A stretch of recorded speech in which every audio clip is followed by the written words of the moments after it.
foundationally, the promises of God. This is what sits at the bottom of everything that we hear from God, are these promises to God. Paul understood the promises of God. He understood the suffering of Jesus Christ, understood what it meant to be a follower of Jesus Christ. And this was the foundation. Everything he heard from God was filtered through the promises. And we need just to be spending time in the promises of God. Plans, Spirit-inspired plans. Paul had this plan to visit Jerusalem.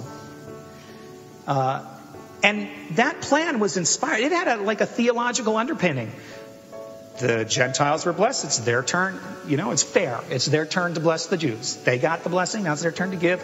I'm going to be part of that.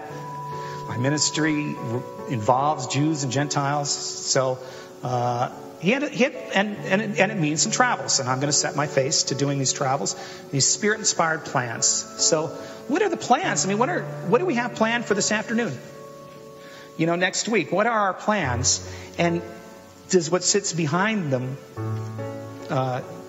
is there this underpinning of understanding what God's called us to do and how he's speaking to us?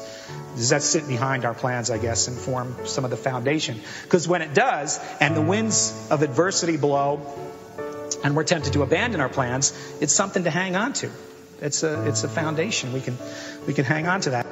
I think there's an application to us as a church body as well, to be open to hearing from God. We as Ravenna have heard from God. We believe we've heard from God about the particular type of church that we're supposed to be, a relational church, and a church that's focused on outreach.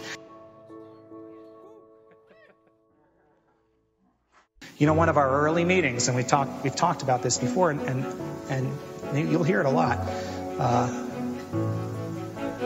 We were praying together for Ravenna, and Leanne Skipper had a picture come to her mind of a big banquet table, and of pulling that table out and putting new leaves in the table and setting places around the table. And we were all having a great fellowship meal, and this table is being extended, and there were more places being set, and that those places were places where God wanted to bring people into the fellowship meal.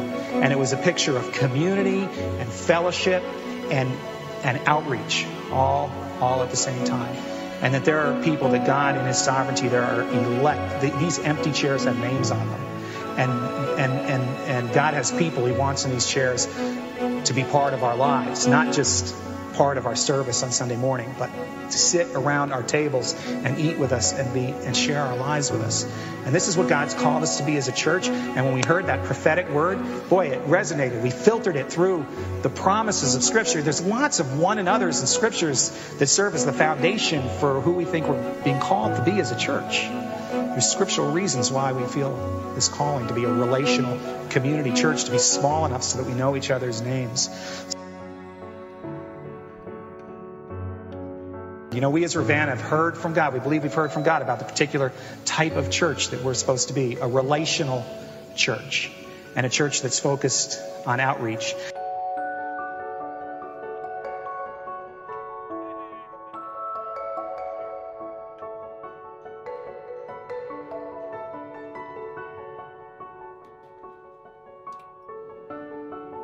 These empty chairs have names on them.